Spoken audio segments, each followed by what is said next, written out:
everybody, I'm back.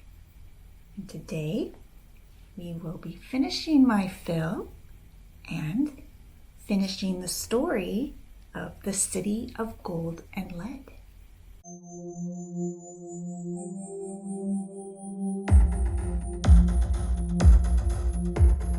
If you're new here, welcome to the Nail Coven. Sometimes while I do my nails, I talk about the latest book I've read. Today is a continuation of the discussion of the book, The City of Gold and Lead, which is part of the Tripod Trilogy by John Christopher. You may want to go back and watch part 1 before you watch this one because you might not know what's going on. And spoiler alerts, okay? If you don't want to know anything about this book and you are going to read it, don't watch this video. Okay, so we've already filled our nails and we just need to file and do the design work. So we left off where Will had just entered the city of the tripods. They had been taken out of the tripod that transported them to the city, and the tentacle came in and took Will and the other new slaves that will be serving in the city out and put them all into a hall. Now they're all standing there wondering what's going to happen next when a group of slaves come in. There is one for every new slave that just arrived, and these are their guides. These are slaves that have been in the city for a while, and they're showing them what they need to do right now, kind of like an orientation. So a slave approaches Will. The slave is almost looks like an old man. They're wearing very little clothes. They're very skinny and look like they've just been through some stuff. He instructs Will to change into some other clothes that they have there for him, and to discard the clothes that he has in a pile along with all the other new slaves. He also shows Will this very strange contraption that he's told he must wear at all times, that it's going to help him breathe because they can't breathe the master's air. It's kind of like this soft helmet thing that then straps to their, around their chest, kind of at the armpits, and suctions to their shoulders. And he has to wear this at all times except when he's in certain areas that are designated just for the slaves. He's told that, at his master's house, he'll have a room that is just for him. And in that room, he'll be able to remove the mask. And then Will asks, so when will I choose which master I serve? And the slave looks at him and he's like, you don't choose a master. The masters choose you. Like, duh. So now all the new slaves have on their new outfits and they have on their breathing apparatuses. They call them masks. They go into another room and the guides are talking to them a little more about what, their life is going to be like. There's a window, or one of the guides says to the new arrivals, he points and he goes, behold, the city of the masters. And they turn around and they see the city. All the buildings are in the shape of pyramids. Some are tall and skinny, and some are short and fat, all different heights, different widths. And then he tells them, and now we have to go to the choosing place. This is where they will be chosen by a master. So they go into this other large room. It's laid out so that there's almost like these cubicle. Each new slave is instructed to go stand in one to each cubicle. And they're all standing in there. They're very weighed down. They're getting used to this new atmosphere and the gravity is much heavier there. So they're all kind of struggling. They're all standing there waiting for the masters to show up to be chosen. It seems like it's taken a while. A few of the new slaves collapse. One collapses, and then a second one, and then a third one. Two of them, they struggle and they get back up. But the third one does not. It seems that he basically just dropped dead. We're assuming by the weight of this new atmosphere. It's very hard for them to even just carry their own body weight. So they're all standing, waiting, and finally, a door opens. And the first master that Will sees comes through the door. And he's kind of taken aback by their appearance. They're actually pretty grotesque looking, is what Will says. He almost wanted to laugh. And Will goes on to describe what they look like. He says that they're, twice as tall as a full-grown man. Their bodies are like cone shape. They're wide at the bottom and pointy at the top. They have 3 eyes, 3 holes underneath the eyes that Will thinks are like a nose and mouth. They have 3 tentacles that come off of their bodies, 2 on the sides and 1 on the back. They are green, a greenish color, and it ranges by individual. They're like the color, anywhere from a very bright green to a brownish color. So they're all standing there. The masters are filing in. The masters are kind of walking by each slave and they're kind of just like looking at them.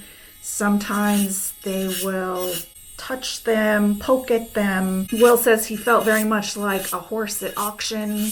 They were, feeling their arms and seeing how strong they were. They are doing this, and then slowly masters start leaving with a slave. And he sees Fritz get chosen and walk off with this master. They didn't make eye contact because they didn't want to give anything away. And so slowly, more and more new slaves are being chosen by masters. And Will is still sitting there. And there's becoming less and less slaves around. And he's thinking, oh man, what happens if I don't get chosen? What will happen to me? It can't be good. A slave that nobody wants. And he's thinking it's because, he's kind of small. So the masters probably think he's weak. And then finally a master comes up and he feels Will on the arm. First kind of gently and then more firmly. And he asks Will to kind of walk around the little cubicle that he's in. And Will does. This master says, "You're a strange one, aren't you, boy?" And Will doesn't know what to say, so he just doesn't say anything. And he's like, "Follow me." So Will finally got chosen. He follows his new master outside to the street. They go into a little carriage. It's the shape of a pyramid. Like triangles and 3s are a very common repeated number in this culture. They're in this carriage that's in the shape of a pyramid, but like on its side. So it's wide here and it goes down into a point. And there's all these little tiny wheels underneath it. This is the master's carriage. This is his car. The master tells Will part of his responsibility will be to operate that and drive him around. So they get to a large pyramid. They go inside. As they're walking up to this pyramid, Will turns around to look to see what happens to the carriage, and the ground underneath it had opened up, and the carriage went down into the ground, and then the hole sealed back up. They're going into this large pyramid, and they go into like an elevator basically type thing. They don't call it an elevator, and it's not exactly like one, but it's basically a platform that they stand on, and it raises up and it opens up into a hallway, and from there they walk to a door, and this is the master's home. They go inside. Will's master shows him around a little. The main room where the master says he hangs out, kind of like the living room area, has a large pool in it. The pool is just about the master's size. So it's kind of like, I envision kind of like a hot tub down sunken into the floor. The master takes Will to what his room is going to be. He calls it his refuge. He opens the door to it. He says, "This is your refuge, slave. You can come here when you sleep and when you eat. Here you don't have to wear your mask. You can just take it off and you'll be fine." And he shows them like the airlock door thing and how to work it. Shows them, got to step through it. Before you take the mask off, push the buttons. You hear like the air being sucked out, and then you can take your mask off. Then he shows Will like how to prepare his food and just all the stuff he's going to need to know to live there and be his slave. So after he's done with like his little orientation, his master says, "No, I know you've had a long day, so why don't you go to your refuge and rest?" He's like, "A bell will ring when I need you." So he goes to his refuge and he's exhausted, mostly just from the weight of carrying his body around in this new atmosphere. Some time goes by and he's getting to know his new job. Will learns that not all the masters are cool with the idea of human slaves. Not because they fear them or because they have a problem with slavery, but because they feel that having human slaves degrades the masters in some way, like somehow it's beneath them. Will also starts to learn some things about his particular master. His master likes to attend what is called the spear games. There's a bunch of tripods on a field and they're passing this orb back and forth, which we saw in the White Mountains. They didn't understand what they were doing, but now Will gets it. It was a game.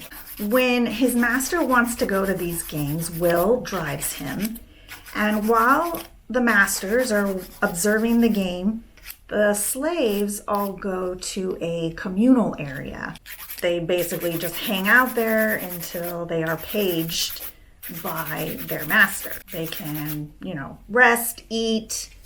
They give them salt licks. Now, at one of these games, while Will is in the communal area, he runs into Fritz. Apparently, Fritz's master enjoys the game as well. And they're, excited to see each other, but they don't want to give away that they are. So they kind of go off into a corner to talk by themselves. Now, when Will saw Fritz, it had been a while. They'd been in the city for, it doesn't say how long, but long enough so that Will was kind of starting to get used to his life. And when he saw Fritz, he was kind of surprised. Fritz did not look good. He looked malnourished.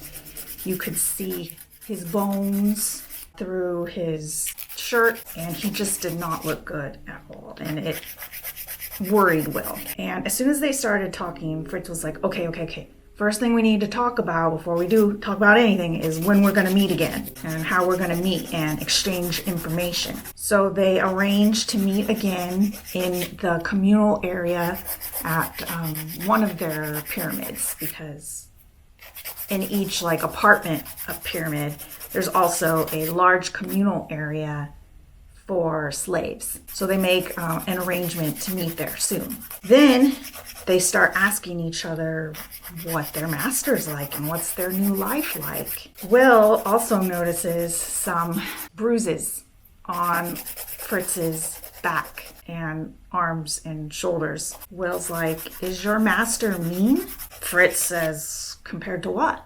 I don't know. How would I know? I only know him as far as, what a master is like. He says that it seems to Fritz that his master enjoys beating him. Fritz has figured out that if he screams and cries, it gets it over with faster. So apparently his master enjoys inflicting pain on him and listening to him cry. Sick. Fritz asks Will if he's learned anything useful. Will doesn't think so. He's just like still kind of learning the ropes. Fritz, though, had apparently learned his way around the city quite a bit when his master was at work. He had also learned about something called the happy release, which Will had also heard about, but he didn't know what it was called, or he didn't know what it was. He had just heard of it, heard other slaves talking about it. But Fritz knew a little bit more, and he told Will what it was. Apparently, it is a place that a slave will go when he no longer feels that he is up to serving his master, when he's completely just, done. He's unhealthy and he just can't do the job. So they go to this building called the Place of Happy Release.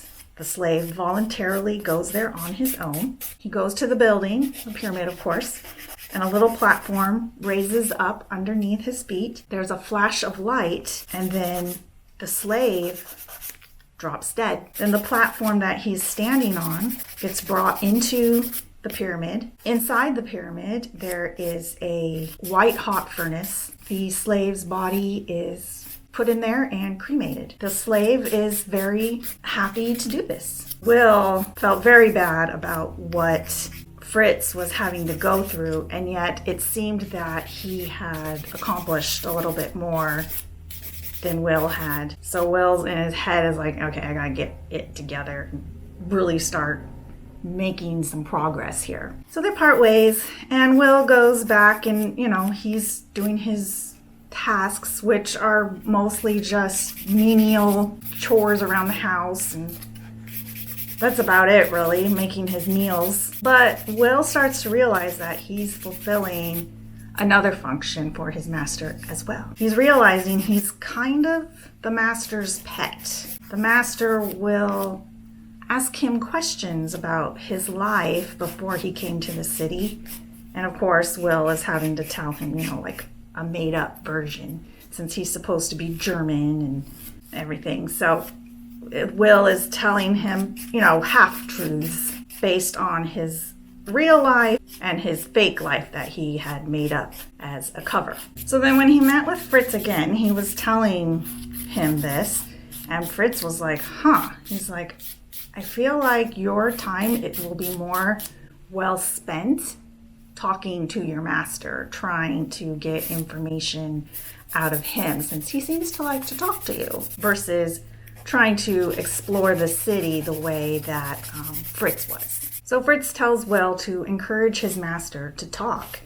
And he asks Will, does your master use the gas bubbles? Now the gas bubbles are these little, almost plastic looking spheres with some sort of gas inside that the masters will stick under their, what they think is a nose, and they touch it and it pops and it releases mist up into their breathing space. And it affects them the way alcohol would affect humans. Their guard will come down when they use these gas bubbles. So Fritz is like, get them to use some more of these gas bubbles and get them talking. One day, while Will is in the communal area of his master's work, he's paged. This is odd because usually he doesn't page him till he goes home for the day, and it wasn't time for that yet. Will says out loud, I wonder if this is a mistake.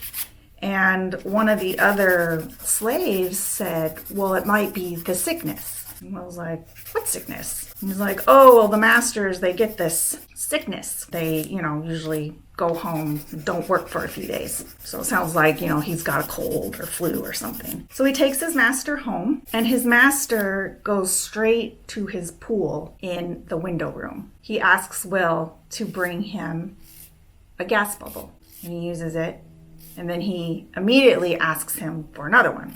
And then after that, he wants another one.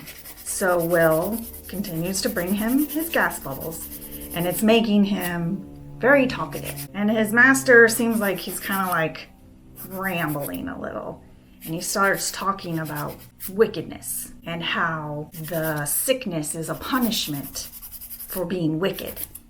Now, Will's not sure if he's talking about like wickedness in general, like of his entire race, or wickedness of the individual. And then his master asks for a fourth and tells Will to be faster about it this time. When Will comes back with it, his master is not in the pool anymore. He's standing outside of it near the window. He says to Will, I told you to be faster. And he, with his tentacle, grabs Will, and with his other tentacle, he hits him on the back over and over, like whipping him. Will says it felt like a whip. And Will remembered what Fritz had told him, that if you scream, they'll probably stop. But Will, he's got pride, and he's not going to give his master the satisfaction. He's not going to give him what he wants, which is to hear him scream. I get that. So Will just can't bring himself to scream and satisfy his master. So then, because he won't scream, he hears an even louder roar. It's just like shakes his whole brain, and then everything goes black. When Will comes to, his master's back in his pool, still and silent. So Will decides to go to his refuge.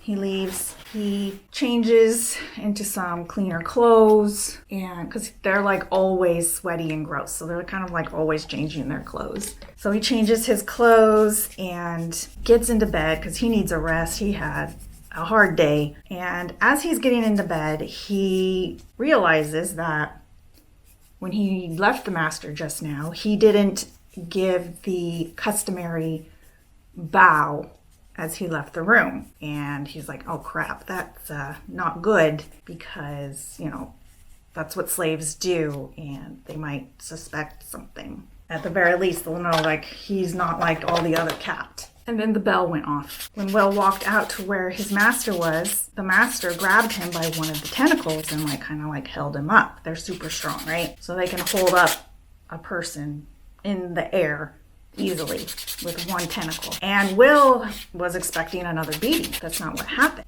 The master says, you are a strange one, aren't you? He's like, why didn't you make those noises that most of them do when we're whipping them? Well, this made Will nervous because he's like, crap, is he on to me? Is he becoming suspicious? So the master sets him down and he asks Will, what is friendship? And Will's like, friendship, master? The master tells him that he likes to study the books of humans. All the books on Earth had been destroyed, but the masters kept some in their archives, and he likes to go there and study them. And he just finds humans kind of fascinating.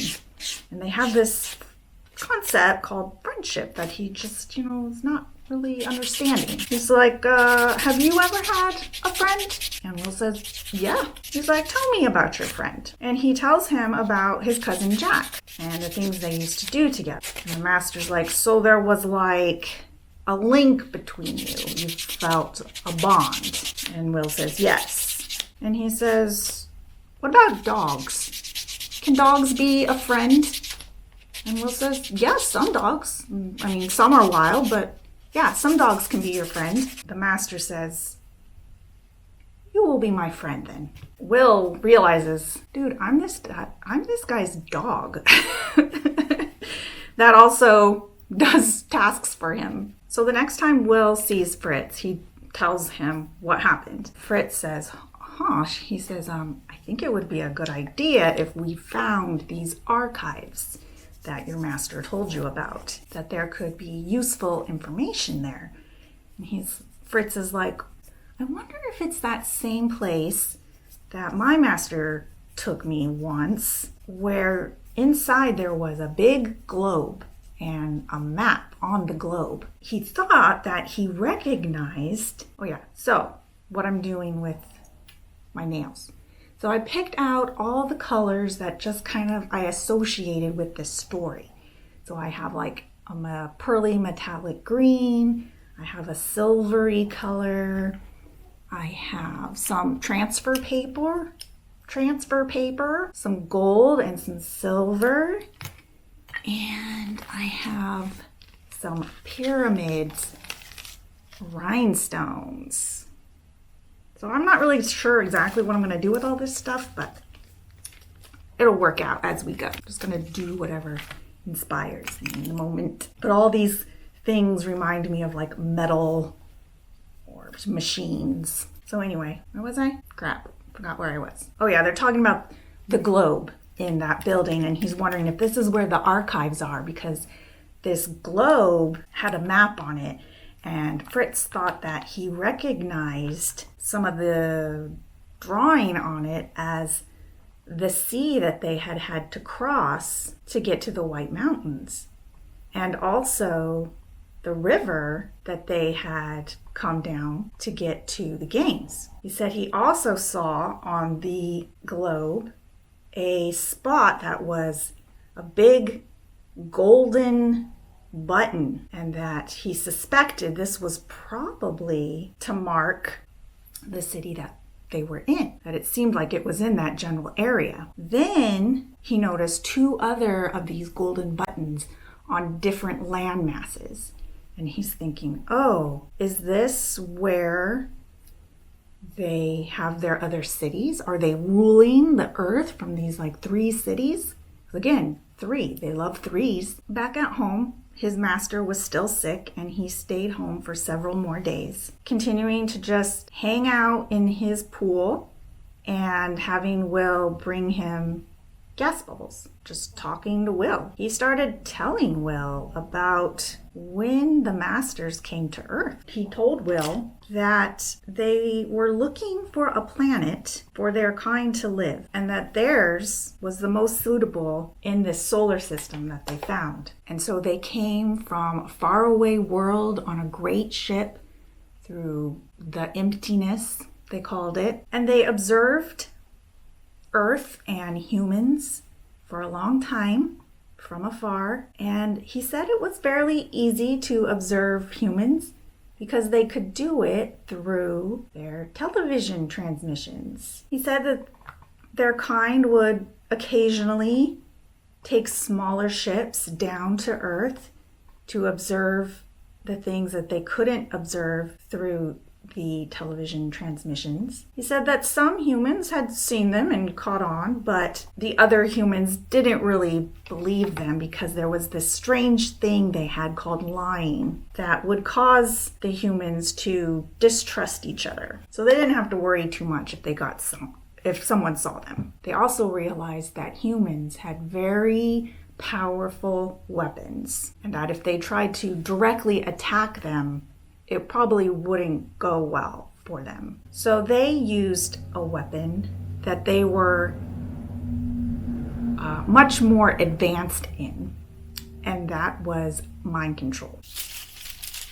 And the way he described it, it wasn't even mind control more than it was like hypnotism. So they used the humans' television transmissions to send a signal to everyone that was watching TV, and it hypnotized them and told them that, when the mothership gets there, everybody should go to the mothership. When the mothership came, that's what happened. All the humans who were watching TV got up, walked over to the closest ship because a whole bunch came down, and the masters, a few, came off the ship and they capped a few of them. But then after that, they had the few that they had capped already just cap the other humans, and then those capped humans capped other humans, and on and on and on, until most of the human race was capped. Now, some of the humans, who had not been watching the transmission caught on. They knew what was going on, and tried to fight them off, but it didn't go well. And over time, all humans were capped, he said that, there was sporadic fighting for a while, but eventually the masters were able to conquer the entire Earth and set up a base. They had the Capt destroy all the ancient people's weapons, technology, books. And Will's listening to this, and he's like, okay, I need to kind of be conversational. And he's like, oh, well, but all that's good because it's what was best for us, right, Master? And he says, but now all men are happy, right? And his master says, well, not all men. He told Will about an incident that had happened a while back where some uncapped boys had found some instruments of war of the ancients and used them against a tripod, and that the 4 masters inside the tripod died from the Earth's atmosphere getting into the tripod. And Will was like, oh my God, who could have done that? And his master says, well, did you love the masters before you were capped? And Will, he was like, oh crap, what's the right answer to this? And Will says, well, the cap helps.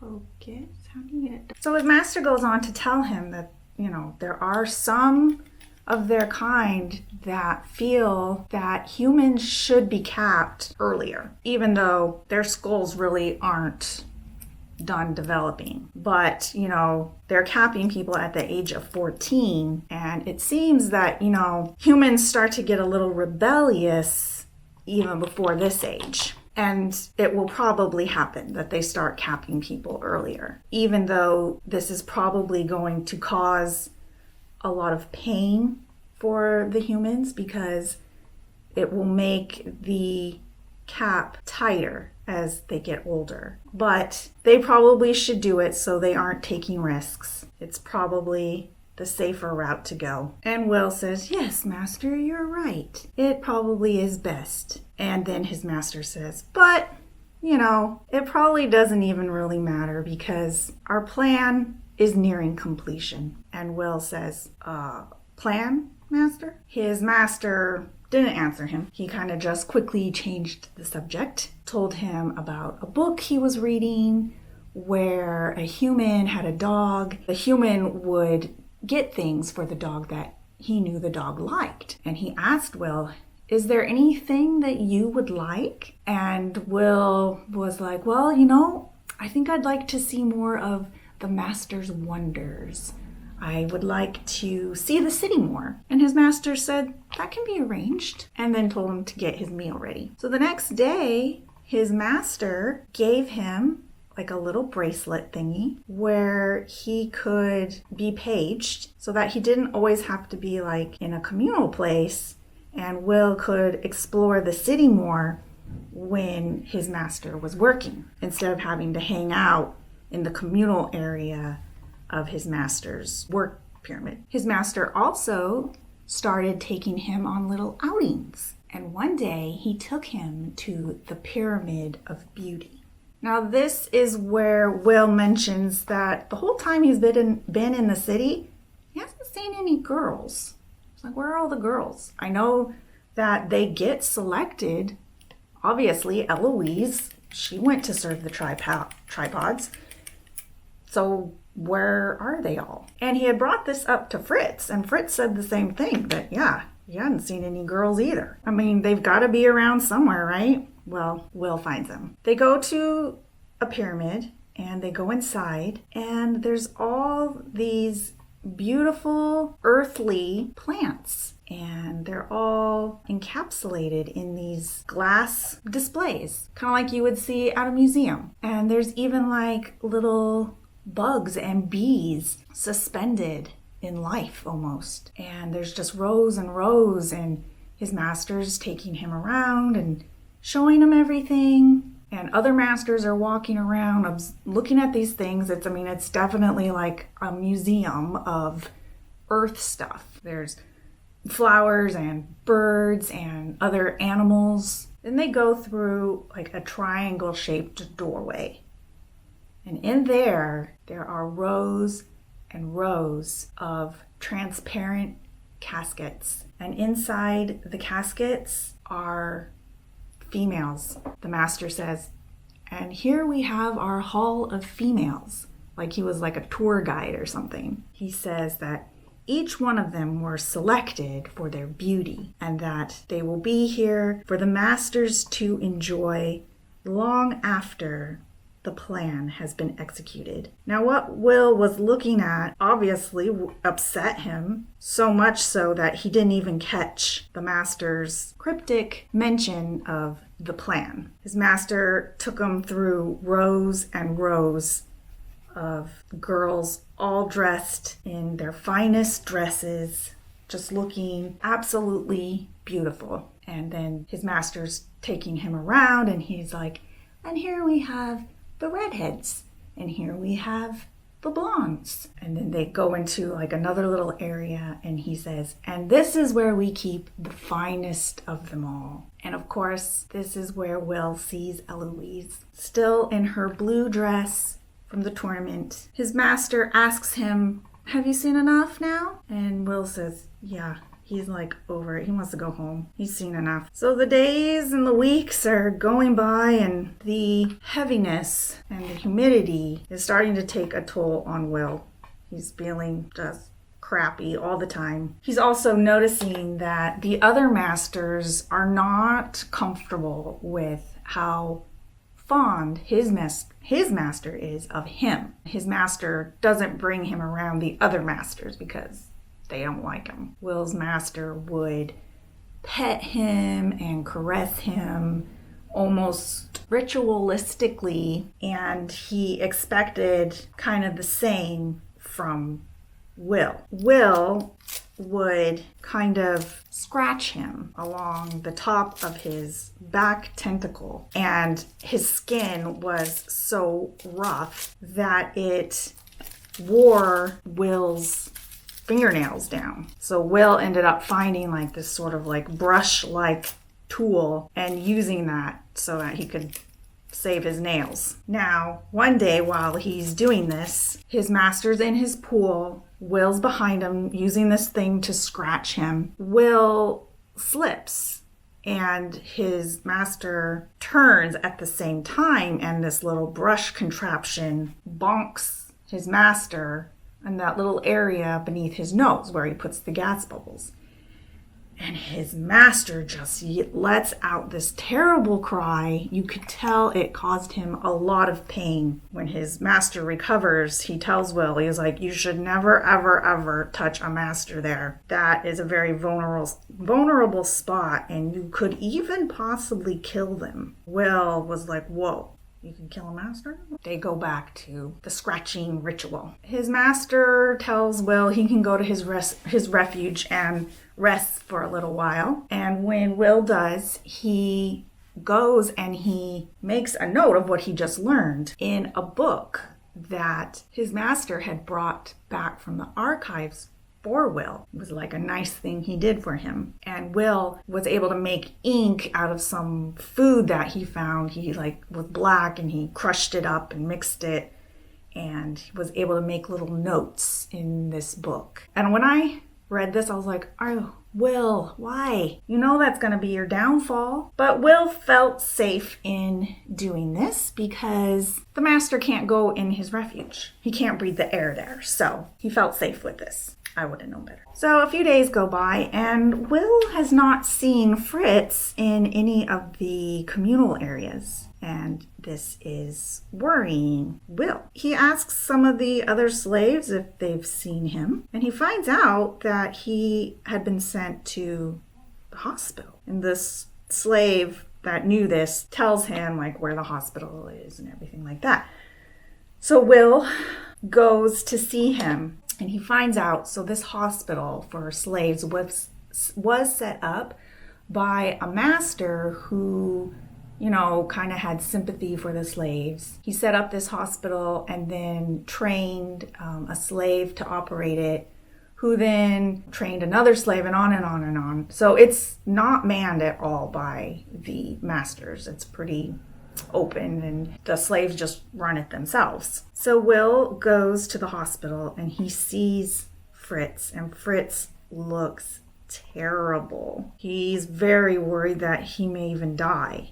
Will is like, what happened? And he just got another horrible beating, then ran an errand and just collapsed, so he was brought there. Fritz is worried that if he can't recover, his master isn't going to want him back, which means that he's no use anymore. So he would have to go to the place of happy release and just die. The boys are like, okay, we got to figure out how we're going to get out of this city now, because things are getting dire. We're running out of time here. Fritz's condition, he's not going to last much longer at all. And Will has the idea of maybe stealing a tripod and trying to get out of the city that way. And Fritz is like, I don't think that will work. Even if how do we even get into the Hall of the Tripods anyway?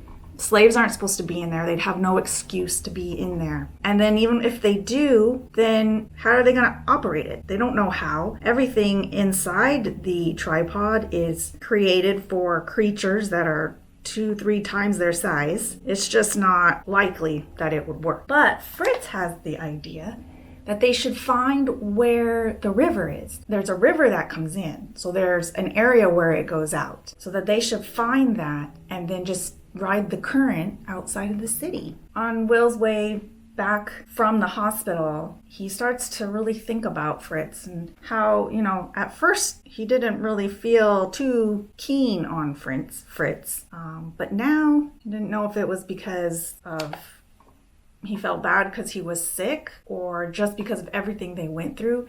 He definitely felt closer to Fritz than he had to even Beanpole. So he became even more convicted to find a way out of the city and save Fritz. One day, Will's master is standing in his pool and he's using his gas bubbles, and he starts to talk about the plan more. The conversation had started with his master feeling melancholy about the fact that Will, his dog, was going to die soon. They already had shorter lifespans than the masters, and then the burden of the city that they were serving in would cut their lifespan even shorter. And this, would end their friendship. And that made him sad. And then he was also sad at the fact that, this was nothing compared to the completion of the plan and what that was going to do. But, that was the purpose of things, right? That's why they were there. His master tells him, because the masters can't breathe the air on this planet, that they planned on bringing a bunch of machines from their home planet that would make the air breathable for them. But in turn, that would kill all the humans. And he estimated that, it would probably take about 10 years for these machines to fully transform the earth so that it was safe for the masters. Will was like, crap. So just enslaving humans wasn't their end goal. He had to get out of the city and get this news to Julius. Will was scared to ask, but knew he had to. And he asked, so when is all this supposed to happen, master? His master told him that they estimated that their ship would probably make it there in about 4 years. And Will's like, in his mind, he's like, 4 years?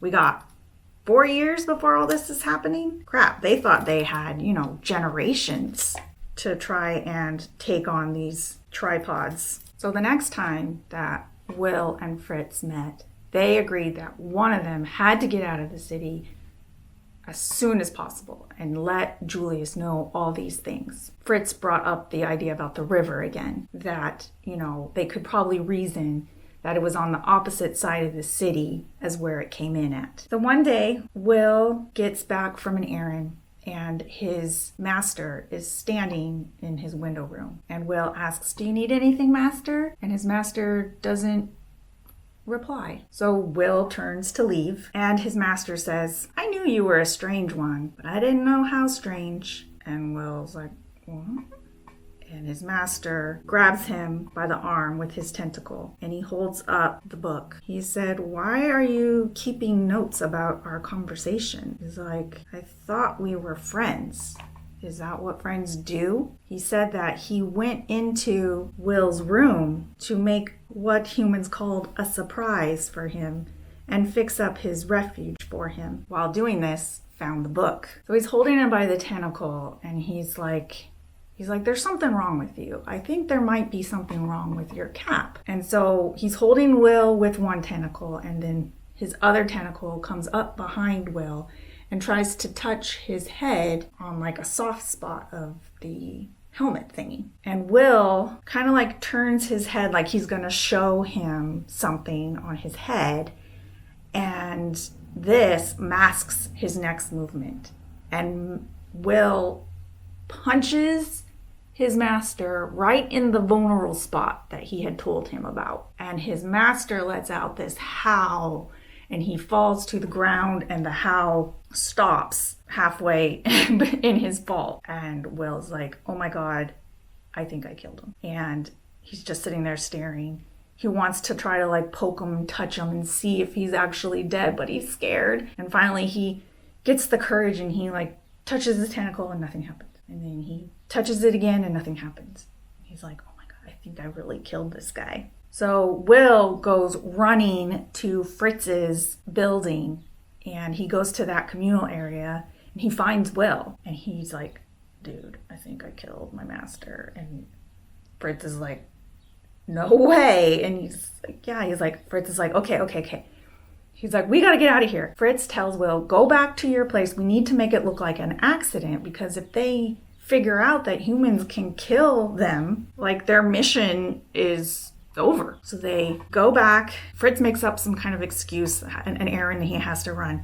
And they go back to Will's master's home and they push him into his pool to make it look like he fell in while using his gas bubbles. So he like fell in when he was drunk and just drowned. And then that, it stands to reason that the other masters would reason that Will just went to the place of happy release because he no longer had a master to serve. So they push him into the pool. And then they're like, "Okay, well, we got to go find this river, but we kind of need to wait till dark because why would two slaves just be out wandering the city? The day was getting later and they wouldn't really be out at night, let alone in a pair." So they wait for the sun to go down or start to go down. And then they go to where they think the exit of the river would be. They struggle to find it and they're getting tired and they're hungry and they feel like crap. And Fritz seems like he's about to just completely collapse. They lay down to take a rest and they hear water under the ground because they're laying on the ground and they put their ear to the ground and they can hear the rushing water. So they start looking all around for like an entrance to underground. They find a very steep ramp. So steep that like they are having trouble not falling. They make it down and there's a cavern down there and there's water rushing out of a rock into a pool. So this must be where the current goes out of the city. And Fritz tells Will, "Okay, get in the pool and just let the current take you down." And Will's like, "Okay, come on." And Fritz is like, "No, I'm not going because if I go missing, that will be suspicious." He's like, "Tell you what, you go and then I'll come in 3 days when the heat's off." Will says, "Okay, I'm gonna wait for you on the outside." And he's like, "Okay, but don't wait more than 3 days because winter is gonna be coming and you need to get back to the White Mountains before the snow's too heavy." And he's like, "Okay." So Will goes down towards the bottom of the pool and he can feel the current starting to take him. It's very strong. There's no point in trying to swim. And the current's pulling him and he can feel him going into like a smaller area, so like a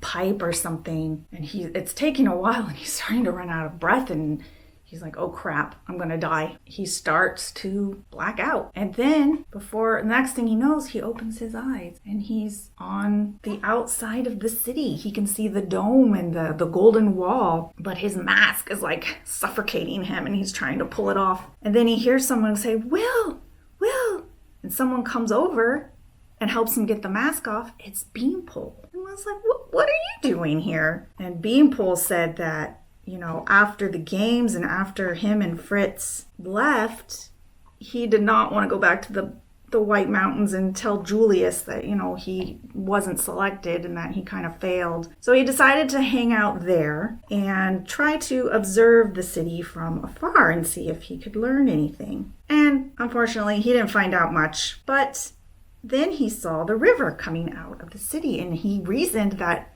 if anyone was gonna escape, that would probably be the best way, is to come out through the river. So he just hung out there for a long time, this whole time, and hoped that somebody would come out, and it paid off. So they waited and waited and waited for Fritz. They waited more than 3 days. They waited 12, and he never came out. So they figured, well, I guess he probably died, so we should get back to the White Mountains. They head home. They're sad that they lost their friend, especially Will, because they had grown very close. They knew that they'd probably be back to this city, but armed and ready. So yeah, that is the story of the city of gold and lead. I still got to get my pyramids on, so I'm going to do that really quick, and I will show you the final look. Okay, I am all done.